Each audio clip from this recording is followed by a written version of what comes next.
Hello, everybody. Trying a new background, learning this SteamYard product. Its green screen support isn't quite the same as what Zoom has, so I find I get little halos around my head and my hands disappear sometimes, so it's kind of weird when I'm talking. Anyways, I've got new lighting, but that seems to not improve it a whole bunch. So let's begin. So this is titled, What's the Purpose of Your Life? So I'll begin with me. So when I was born, I came into this world from a beautiful mother and father. My dad spent a lot of time with us moving because he was moving up in the oil industry. So I traveled all over Western Canada as I grew up, and I got the standard dream embedded in me, which is everybody gets as they come into this world. It's like grow up, be good, go to school, get a degree, meet the woman that you love or the man that you love, and get married, have kids, have a house, vacation properties, boats, cars, trucks, trailers, all that kind of stuff. And I had all those. And I got through them all, and I got really unhappy with life. And that purpose of feeding that dream or the Cinderella story or whatever wasn't working for me. I got to a point where the company that I was employed with, I worked for a company called Nortel Networks or Northern Telecom, and it went bankrupt out from under me. And I can tell you a whole story about the reasons, but it made a whole bunch of money for people. But pension was lost, all these things that were security that I'd worked my whole life for at an age of, I can't remember what I was, probably 42, 43, prime of my life, earning six figures. Everything was amazing. And it fell out from under me. And my purpose fell out from under me, like being an engineer, leading people, building products, making money, getting all those things, a whole bunch of things in these world showed me that I was on a treadmill that I could never win. Taxes came in, and by the time you start earning over $100,000, I was at points with everything all added together where my tax rate was over 55%. I was actually making less money every time I worked harder and got ahead. And it left me with this existential crisis. I met the dream. I was very successful, and all these beautiful things happened. And that company fell out from under me. I can remember laying in bed when they declared bankruptcy. I'd actually been laid off by the company, but they were still paying me. And I missed my severance package by two weeks. And it was a substantial severance package that would have set me up to do a business and all these things. So then I moved into building my own business, and that purpose of serving people was served, but I couldn't copy myself. It ended up that everybody wanted me. I did IT support. I helped people build businesses and create offices and all this kind of stuff. And I couldn't copy myself. I'd hire people, and they'd always be disappointed in the people that I hired because they couldn't meet the expectations of who I was and all the service and all the wisdom and things that I brought.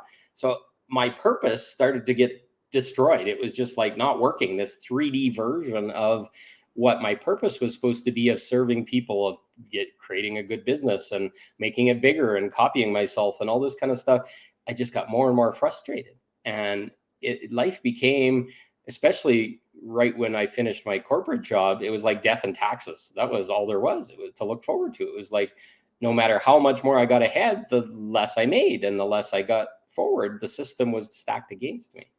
And a lot of people are noticing that. We can see it in a whole bunch of different ways now, but that system was designed to keep us in service and keep us down, so we never got ahead.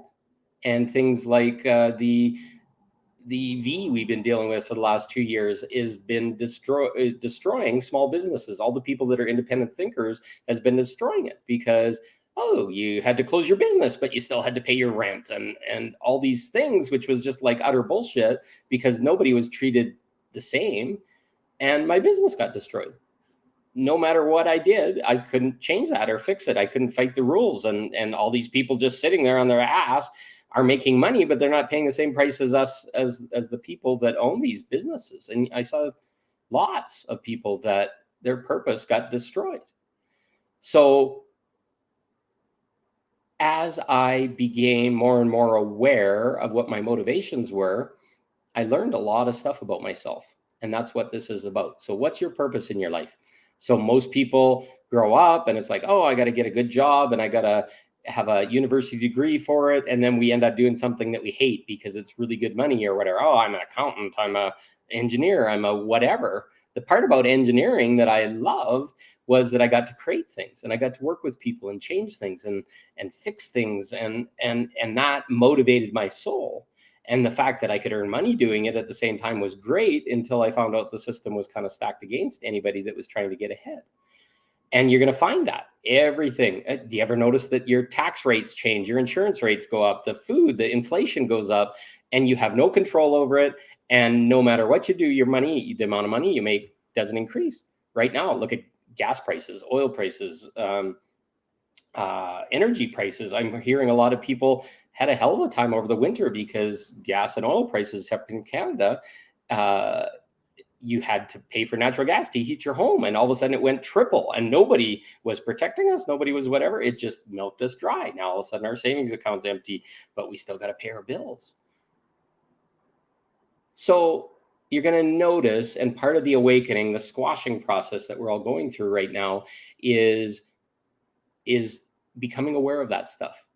Your purpose may be to serve people. Maybe you do nails in a salon. Maybe you do massage. Maybe you do all these things. A lot of people are drawn to service.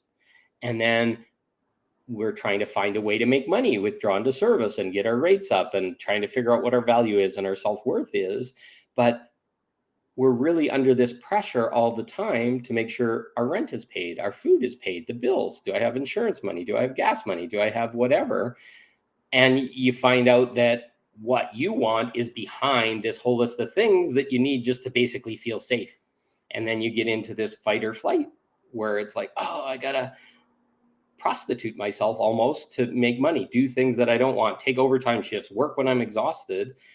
That's the old system. The old system was just constantly keep us in that state so that we wouldn't question things. We were just chasing, trying to stay alive. And that's not how it was meant to be at all. So what I'm suggesting, you're going to find out that money motivates you because you're going to get to retirement and you're going to be able to travel and all this kind of stuff. How many people have money in their RSP accounts and their tax free savings accounts? These are things that they're called in Canada. You got a different name in the US, but how many people have enough money to save? How many have had to go into their savings? How many people are deeply in debt or credit? This is part of the plan that's going on in the world. They want to get everybody in debt, and then they're going to get this debt relief, and then they're going to put everybody on a common income. And we're now going to be literal slaves to that money because we've given up all our rights. And we're going to have to give up our house, and our mortgage will be free, but maybe we won't own our house, but yeah, we get to inhabit it. Well, if you're a bad girl or boy, they'll just take that away. This is all things that are coming. And the more that you go dig underneath what's going on and the reasons for some of this stuff, you're going to find this stuff. So what awakening is asking us to do now is become aware of those things, stop giving them control over us, and start to create what we want, because we don't even believe that it's possible anymore. It's like, oh, I want to have a big house and I want to have a pool in it or whatever. Those aren't things that are critical to my survival, but at minimum, I'd love to have an apartment like I've got now. And I'd like to have the ability to make choices in myself without having to say, okay, I got to go to work even though I'm sick or I'm not feeling it today, or I hate this job or whatever, or my boss is an asshole. You should be able to have the choice where you're choosing. It's like, okay, I don't like this. And it doesn't mean destroy everything and now you got to start over. Or if you want to live as a free soul or free spirit, you got to have a van so you can drive across the country. No, it was always meant that we could choose what we want. Look at this beautiful background. Wouldn't you love to go swimming there? Wouldn't you love to sit on the beach right next to this and just enjoy the beautiful scenery and just hear the water flowing? And how many feel free enough to be able to choose that? And there's lots of people that are, but they've given up a home. They've given up most of their belongings. They live out of a bag. They remote work. They do whatever they need to do to pay the bills so they can fly the next flight and go, or they live in intentional communities, which is all beautiful. But most people see them as like kind of outliers, or those are the ones that are free spirits or whatever. Well, everybody should be able to have this. What's your motivation? What do you love? Like, I love working with people. I love sharing knowledge that I have. I love having deep philosophical conversations. I love reflecting for people so that I can say, or so that I can ask them questions that maybe get them to question themselves. That's what this is all about. Why are you slaving every day to do this? Oh, I got to do this for my kids. I got to do this because I can't survive without it. And the universe is asking us to go to a place that's very, very different, where this doesn't have to be slavery to chase, to try and keep money so that you can just survive. You're allowed to survive. Your birthright is to have everything that you need, but the world around us has created it to say that you can't have that unless you got money. Well, money is this really low vibrational thing that's being used to control people.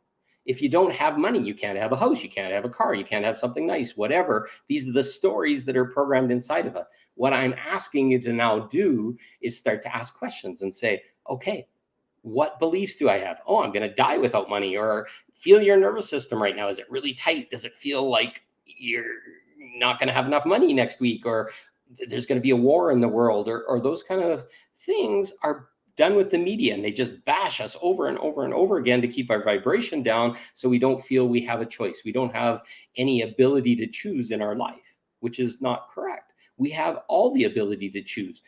I'm going to tell you, and it's kind of a hard leap of faith, but as I made more and more choices for myself, as I stepped out of the work world, the corporate world, spent more time, meditated, did yoga, did all these spiritual things for me, a peace comes. And that peace comes that I can still survive, even though parts of the world are chasing and running and scared, but I can still survive. The money shows up, the places, the people, the experiences, new work, new whatever, to the point where I find my work is sharing these bits of information, walking out in the world, shining to people, smiling, being happy, having great days, having good meals, all this kind of stuff is the way that I walk now. Wouldn't you want that for yourself? And it's not like I'm special or I'm better or whatever. This is all available to all of us, but we don't have it in our head that that's okay and that's possible, and we should be allowed to do it. So what I'm suggesting is that we start to look inside. Okay, what motivates you? What's the thing that lights you up and you love? Well, this is the kind of thing you can see it in my eyes. I love to talk to people. I love to answer questions. I love to have philosophical discussions about the world. Why does it motivate you? Is it something that's loving and is fun? Do you love relationships? Do you love being in love? Do you love having a beautiful woman or man in your life to make things happier? Do you love children? Do you love all that stuff? What would you do if you didn't have to work all the time? What would you do if you didn't have to kind of slave yourself? And maybe there's some people out there that love what they do, or they partially love. I have a friend that's a teacher. She loves to do the teaching, but she can't stand the bullshit behind it and the impacts on the children that they're seeing, and kids wearing masks and all this kind of stuff. These institutions that normalize us all, and it drives them nuts. But what do? Well, you live with it. You be the shining light. Be that person that draws people in, and they come and talk to you, and maybe you motivate them and help them step above the system and do better. Honestly, ask this question to yourselves right here and right now. Why do you work? And if you get an answer like, I work so that I can survive, I work so that I can pay my bills, I work so that I can feed my kids, I work because I have no other choice. Those are not creator phrases, and it gives you a clue to the fact that you're under control. The whole system, what your parents taught you from the minute you were born, what your church taught you, your government taught you, your teachers taught you, your bosses taught you, is conform. Be good, follow the rules, do exactly what we say, and then you'll survive. And you're pleasing us, so then you'll get what you want. Well, I'll tell you right now, pleasing and normalizing yourself and all this kind of stuff doesn't. It just eats you away, and you get angry and bitter, and your vibration stays even lower. So I'm saying you have a choice. And right now we're being pushed to make a choice for better. What is a purpose that you'd love? I love to teach people about spirituality topics. I love to talk about sacred sexuality and the healing powers of sexuality. I love to talk about anything that lights people up, to see people in their vibrancy and what's going on, to speak vulnerably, to be self-responsible, to be accountable, showing people how to do all that through my actions and my words and the way I interact with people. It's a kind of crazy world. We're compressed and controlled more than we've ever been controlled before. And you're going to probably feel that none of this is possible, but it is. I'm doing it. Been doing it for 8 years plus. A lot of people think I'm crazy. Do I look happy? Do I look like things are getting better? I'm learning these fabulous lessons from the world. I'm lighting up. I'm seeing a better path. And that wouldn't have happened unless I stepped away from my job and I spent more time thinking and feeling and knowing what my body's telling me and learning those languages of interaction with self. But you can't do that in a full-time job. If you got to go to work, I literally, if you listen, a job is a part of a business. Well, I break it down as busyness. Business is basically you making money by keeping busy, servicing a whole bunch of other people for their purposes. None of it's probably for you. Maybe you're learning a little bit or whatever, but it's busyness. And then you get home and then it's busyness of creating meals and getting the kids to soccer and doing the laundry and vacuuming the floors, and then waking up again the next morning, starting all over. You never spent hardly a minute thinking about yourself. This life is about working on ourselves, learning about ourselves, what our motivations are, breaking down all these artificial barriers that control the things that aren't working. And that's going to make a better life for you. So that's what it's all about. Figuring out what lights you up, what makes you excited, what's your passion, what do you love to do, what do you love to do for yourself? Honestly, if the world was different, what would you do? If money wasn't an issue and you had $5,000 in your bank account every month coming in without a worry, would you be traveling the world? Would you even have a house? Would you be creating something? Would you be an artist? Would you be a healer? Would you be somebody that works with people? These are the questions to start asking yourself now. And you may feel like they're out of reach, but everything's breaking down in the world, and all this awakening, pressure, etc., is to get you to start choosing you. What's the exciting thing? What's the purpose that's underneath this purpose that has to be to make money? You don't need that purpose. You're being of service, but you're a slave to the money. It's like I see lots of beautiful people that are healers and want to be healers, but can't even figure out how to do that because it costs money. They just want to give this loving experience to other people and have it come in balance in other ways without having to put a price on yourself or comparing yourself to other people. These are the shifts that we're going under. It's been trained out of us for our whole lifetime. All our society, all this stuff is telling us that we can't be those things. We can't do those things unless we're rich or have to take money. I see a lot of beautiful healers and stuff that are so trapped in it, they don't have any time to themselves anymore. They're working 4, 6, 8 hours a day and making lots of good money at it and stuff like that. But their waiting list is out 6, 8, 10 months. And you're just constantly servicing this loop of things. Would you not want to have a nice, beautiful balance where maybe you do a couple people today and nobody tomorrow, and you can go to your kids' practices or whatever, and then you do 5 in the next day, and it's up to you. It's not like putting it on a schedule. Here, I got to pay all these bills. Oh, look at all these costs that I have, etc. Wipe all those things off and start to clear them away and ask for that. Ask for those change. Ask for those debts to go away. Ask for all the slavery hooks that they're placed into us from our society and that we've committed to and didn't know we didn't have to commit to. And then the change starts to happen. You get calm inside. Your nervous system starts to relax. It's not a whole bunch of bills. It's just like clearing. That's our new purpose. That's what awakening is giving. It may feel a far, long ways away, but the first step is to get the brain thinking. Start asking these questions. What motivates you? What's your purpose in life? Why is it your purpose? Would you do it if you weren't chasing money? And then all of a sudden you start to say, this isn't what I want. And we see people walking out of corporate jobs and making six-figure incomes and all this kind of stuff, and going and living off their retirement savings for a while so they can find themselves. That's the process that's going on. You're not bad. It's just we're going back to a time when all these controls weren't there, and that control mechanism, that darkness, the shit that's going on in the world is fading away, and it's washing away, and you're getting to make a choice. So I'm just inserting the questions. What would you do? What would you want? What would be the good thing? I'd love to travel the world. I'd love to teach this stuff that I teach all over the world to arenas full of people talking about unconditional love, talking about sacred sexuality, talking about anything that shows up and people find value and grow from. That's mine. And that's why it's probably a good thing I'm in an apartment, so I'm free and I can move around, and I've got a small place and I don't have to mow lawns and clear driveways and all this kind of stuff. These are the questions that are about to come up for all of us. And I'm just giving you a preview to some of them. I'm doing them in my world. You're welcome to do them in your world. If you got questions or you got something that's kind of itching at you, just put it down in the questions and we'll start talking about it. I love you all. I don't know what the next topic will be. I just take what shows up each day and send it out to you all. So I love you. I thank you. And I hope you're doing well. And we'll talk more soon. I got to check where the button is. See you soon. Love you all. Bye.